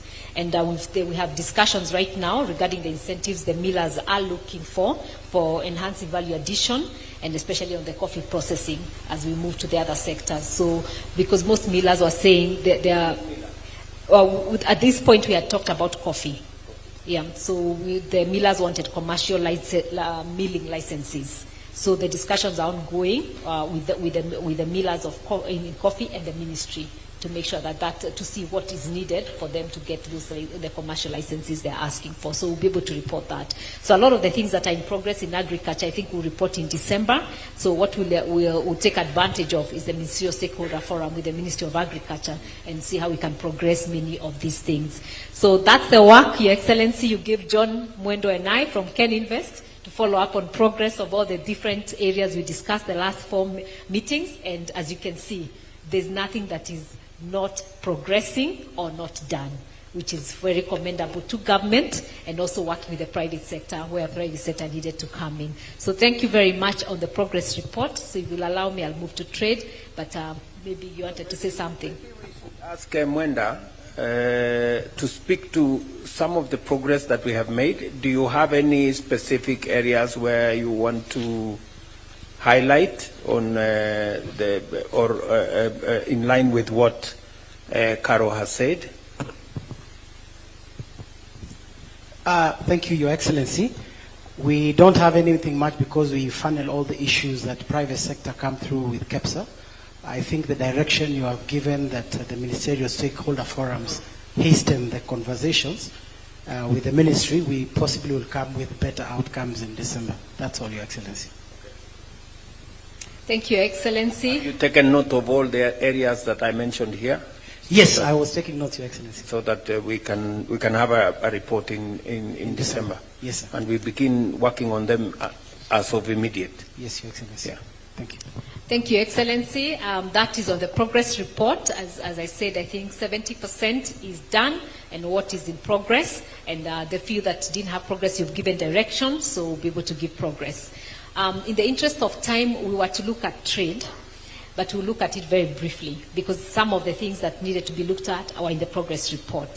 So I will start with the chair of KEPSA, who will give us a view as we look at the world where the trade is moving, the new trade order from an international and regional level, what's really happening and what should we look at so that we prepare ourselves. And so I'll ask just Betty to come and do that, and then we'll have only very quick 9 issues on the local trade, and then we'll call it a day after you give resolutions on that.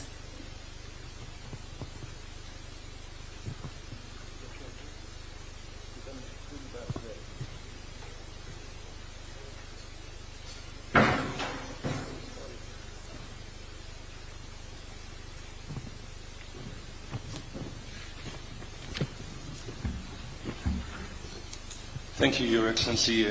All protocols observed. I think first and foremost, I want to echo what you said earlier on in your speech. The Kenyan microeconomic indicators are all very, very positive. Yes, the exchange rate is stable. Forex reserves are 11 billion. Kenya is the 6th largest economy in Africa. Interest rates are down. FDI inflows are higher than ever before. Inflation is controlled. Bravo. You've done really well, and yes, as a private sector, we recognize what you've done. And one stat that you did not read out is that last year our exports went up by $1 billion. $1 billion with 200,000 new jobs was not mentioned. So unfortunately, Your Excellency, we beat ourselves too much, and we don't talk about the good things that Kenya is doing and the good things that the administration is doing. We talk about the bad news. And even if you look at our media today, front page news, it's actually stale news. It's not new news. You know, it's really not news for the day.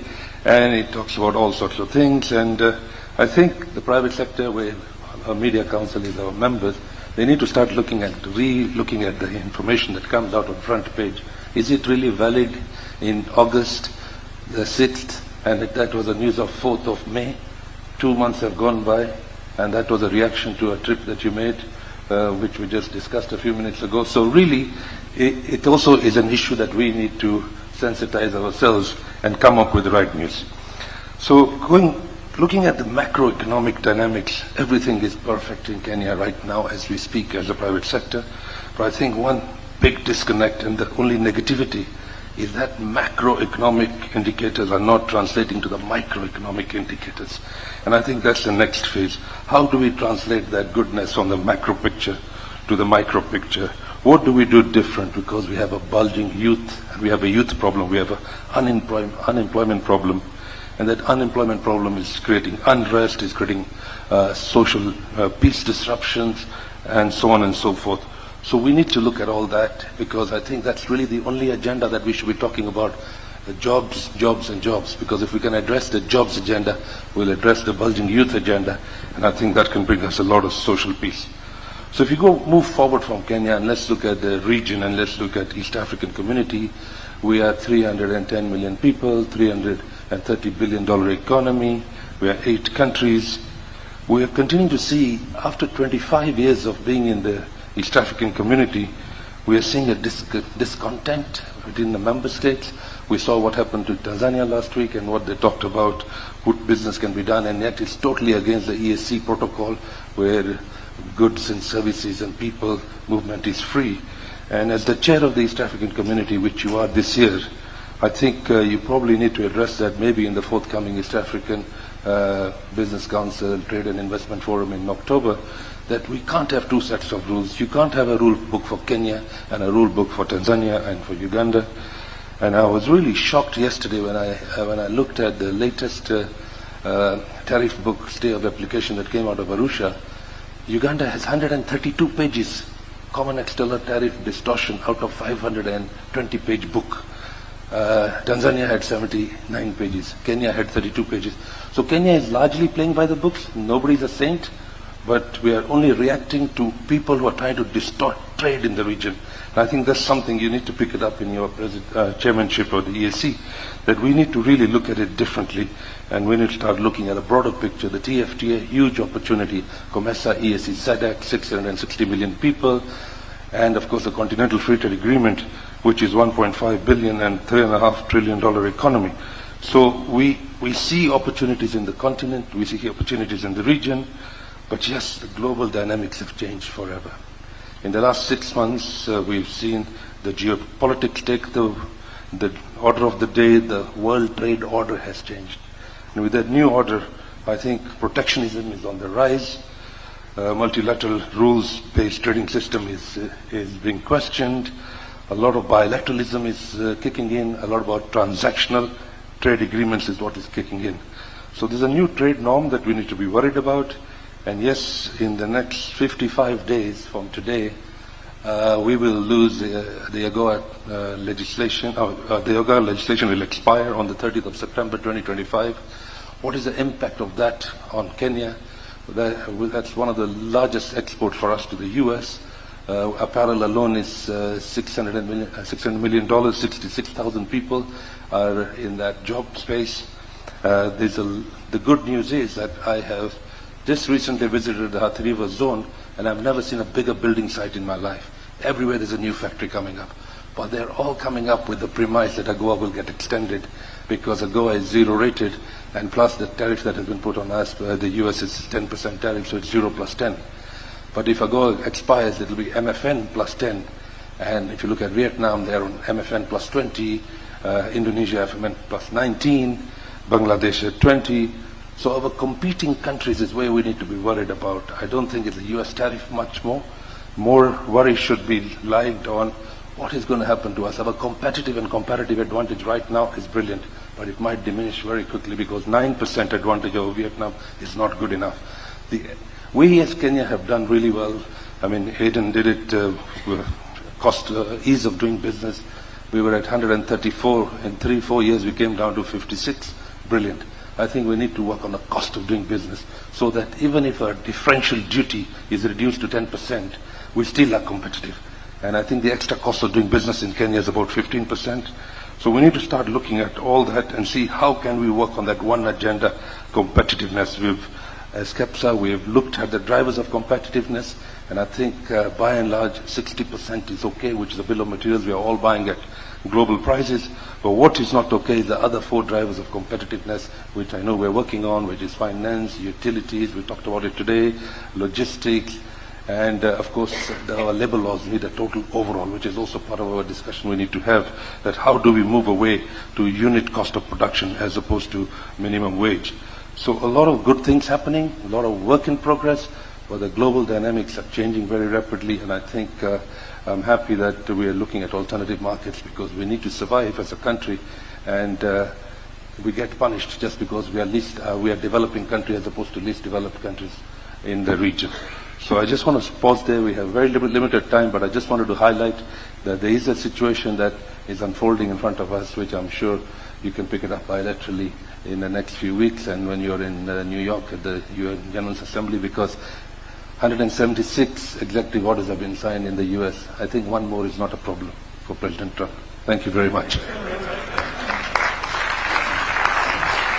Thank you very much, Jaz. So, Your Excellency, just to wrap up on the trade sector, there's the ones I've given on progress, but let me ask, and they'll take a minute each just to say,